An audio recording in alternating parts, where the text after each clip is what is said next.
Okay, time for a theory. And today we're revisiting Yugioh Sevens, as there was one mystery that never really got an answer. And I think I might have just found the answer to this question. And if not, well, this theory could at least give or build upon some more insight to the characters of Finger Chikako, Sweet Kakako, Noodle Sorako, and Haya Hiroko. Also Flash Umiko. Now, where did these characters come from? How were they created? That's the question we're going to be looking at today.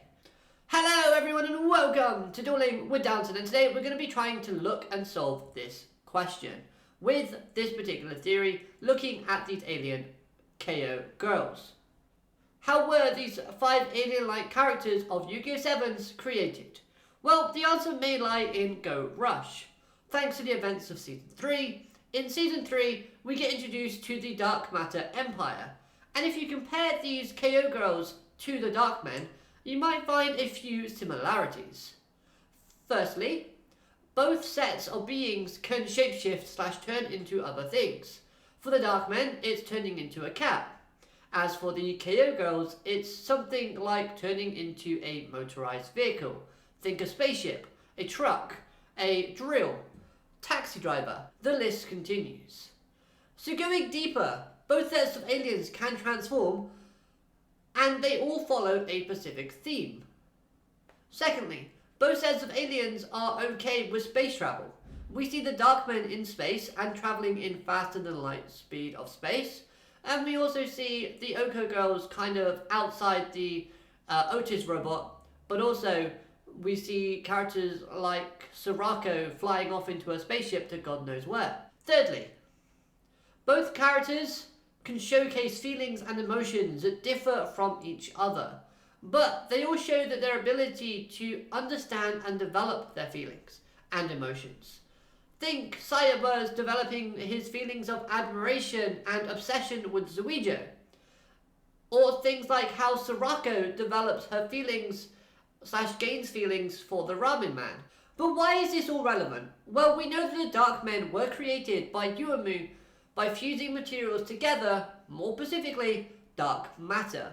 A natural material found in the dark matter zone, but in Yugioh Sevens, we don't have this area known to us.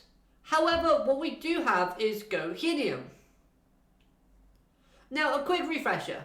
Gohinium is an incredibly resistant material that characters like Caterpillar and Tiger both utilize by having tools made out of it. And as the name suggested, this was created or discovered by Goha Enterprises. Now you might be thinking, well, yes, Yuumu did use dark matter to create the Dark Men, but she used the fusion machine found on Zuijo's ship. But we've not seen this device in Yugioh Sevens. So how is this relevant? Well, that might be true that we haven't yet seen this fusion device, but we do know that technology from Go Rush's time has been shown in Yugioh Sevens. And I'm referring to the card-making machine that we see in Mutsuba's control, which is now in Sevens under Goha's control. What's to say that this fusion device couldn't have survived the trials of time? Perhaps it survived because of a certain Goha employee, or should I say, President Goha, aka Dole. Now things get a little messy when you involve time travel. As we know, the KO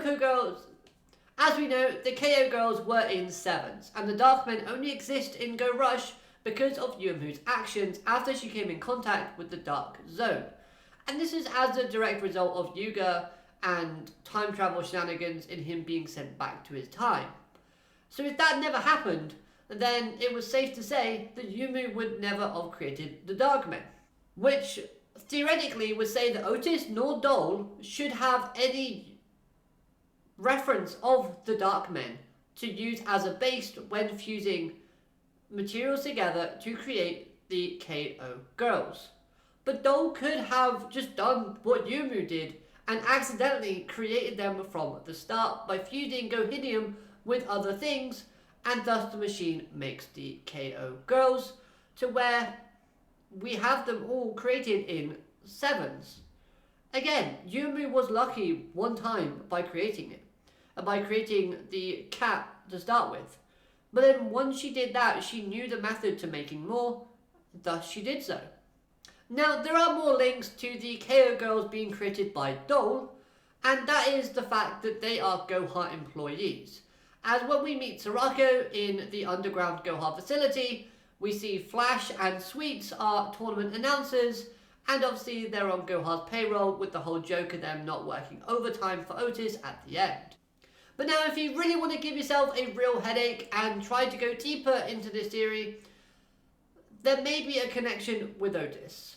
Otis hired these girls, but more importantly, Otis was revealed to be working with Dole at the end of Sevens, where Dole was not remembering who he was because of the high amount of modifications that he had done on him, kind of linking the character to Kaizo.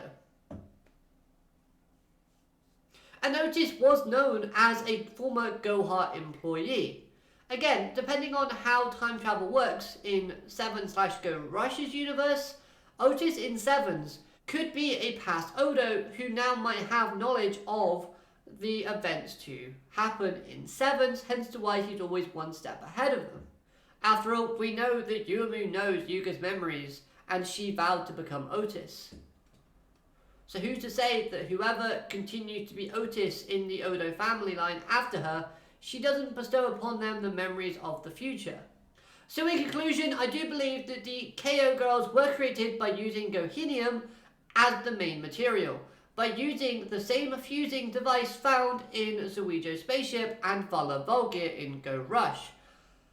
I do think it was the Goha's President Drone / Dole that was the one who created these aliens, and then Otis could have helped / influence the creation, as we were aware of their small partnership between the two characters.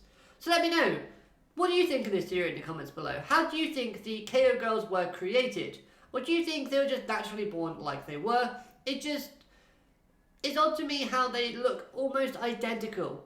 So you would think that they're created the same way, using the same material, but just a few tweaks here and there to change what they actually end up being. Let me know in the comments down below. Hope you enjoyed this quick mini review. If you have, hit that like button, share, and subscribe to the channel so you never miss a video from myself. Have a great day. Alligator, matane, goodbye.